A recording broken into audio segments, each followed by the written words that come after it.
नमस्कार दोस्तों, खबरें उत्तर प्रदेश में आपका स्वागत है।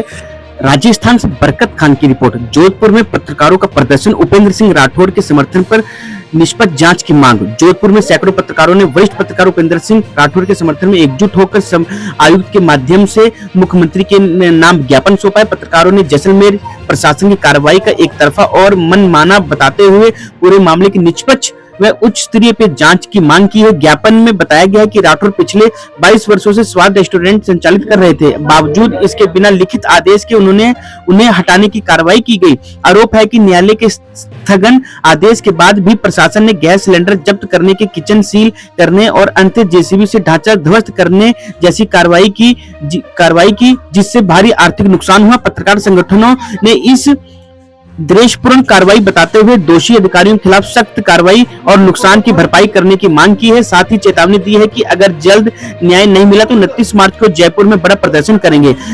नंदूसा, राजीव गौड़, विक्रम सिंह करोड़, अजय स्थास्तना, शिव प्रकाशन, पुरोहित, प्रदीप जोशी, मनोज जैन, शरद शर्मा, अरुण हर्ष, रंजन दवे, चंद्रशेखर व्यास, योगेश दवे, ललित सिंह, इम्तियाज खान, समीर, आशुतोष पुरोहित, जितेंद्र डूडी, करणपुरी, लक्षित दवे, लक्ष्मण मोतीवाल, मुकेश श्रीमाली, जितेंद्र पुरोहित, मुनित माथुर, सुमित ईश्वर सिंह, बाबूराम, मनीष दादीचंद, नरेंद्र, अमीर सिंह राग, हेमंत अग्रवाल, कुंदनमल राठी, महेंद्र माली, नारायण लाल माली, जगदीश कुमार सहित बड़ी संख्या में पत्रकार मौजूद रहे। चौथे स्तंभ कहलाते हैं। बस इस तरह की जब एक तरफा कार्रवाई आती है तो हमें पत्रकार होने पर भी दुख होता है।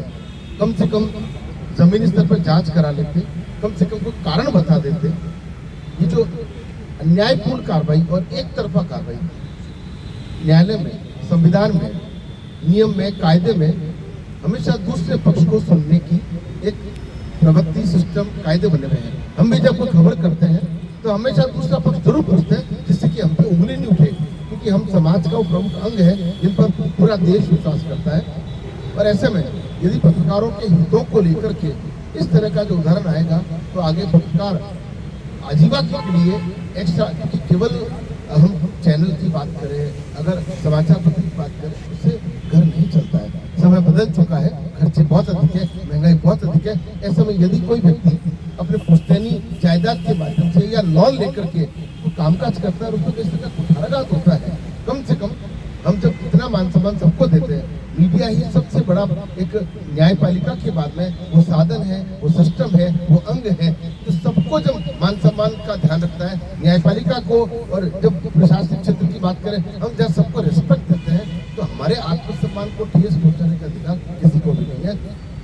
आज ज्ञापन देने के बाद में अगर मामला नियुक्त, मैं निवेदन करूंगा कि इसको हम लोग एक याचिका संगठन की ओर से भी जाए, व्यक्तिगत तौर पर जाए, क्योंकि ये आज इनके साथ हुआ है, अगर आपके साथ हो सकता है। हर व्यक्ति को आपस में ये जो एकता का वक्त है, कम से कम हम अपने परिवार के जो सदस्य उनकी तो नजर मिला सके, उपेंद्र सिंह नहीं मिला पा रहे।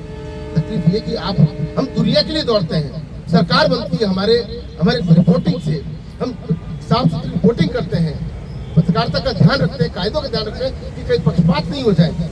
चुनाव आयोग तक हम लोगों को तारीफ करता है, ये प्रशासन तारीफ करता है, ये सरकार तारीफ करती है। ऐसे में जो हमारे काम पड़ते हैं तो नियम कायदे कहा जाते हैं, कायदे हो ये हो। मैं तो निवेदन ये करना चाहूंगा, सारी तरह की जांच करा लो, अगर कहीं गलती में पाए जाते हैं तो हम सजा भुगतने को तैयार है, लेकिन एक तरफा कार्रवाई नहीं, सारे पक्षों को सुन के समझ करके विधि विधान से नियम अनुसार कार्रवाई की जानी चाहिए। ये जो घटना हुई है उसकी मैं कड़े शब्दों में निंदा करता हूँ। धन्यवाद।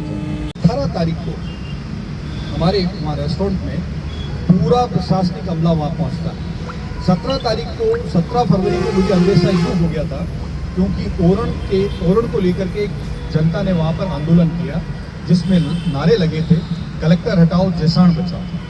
कलेक्टर फिर इससे चिढ़े और 18 तारीख को उन्होंने ये कार्रवाई की। उससे पहले एक दिन पहले मैं कह चुका था अपने साथियों को कि देखिए कलेक्टर साहब किसी न किसी तरह की कोई कदम इस तरह का उठाएंगे, और वो उन्होंने उठाया। लाखों रुपये का सामान था, तो पूरा सामान उन्होंने बेदखली से अपने पास वहाँ सीज कर लिया। जद्दोजहद के बाद वो सामान छुड़ाया। 17 तारीख को शाम को कलेक्टर साहब ने डेजर्ट क्लब की तरफ से 2 जेसीबी मशीनें अंदर डाली है, पूरे रेस्टोरेंट को इस तरह से तोड़ा है, उसे देख करके हर कोई, एक आम आदमी भी अंदाजा लगा सकता है ये कोई निजी रंजिश निकालने के लिए या कोई राजनीतिक दुर्भावना से वशीभूत होकर के ये कार्रवाई की गई। वहाँ खिड़की, दरवाजे, टफन ग्लासेस, स्टोन कार्विंग, जो फर्नीचर था अंदर, करीबन करोड़ सवा करोड़ का जो नुकसान था उन्हें करना था, उन्होंने किया। मेरे इस नुकसान की भरपाई मुझे जहाँ तक है, जो मैंने अपने साथियों से भी विचार विमर्श किया, न्यायालय के अलावा हमें और कोई रास्ता नहीं।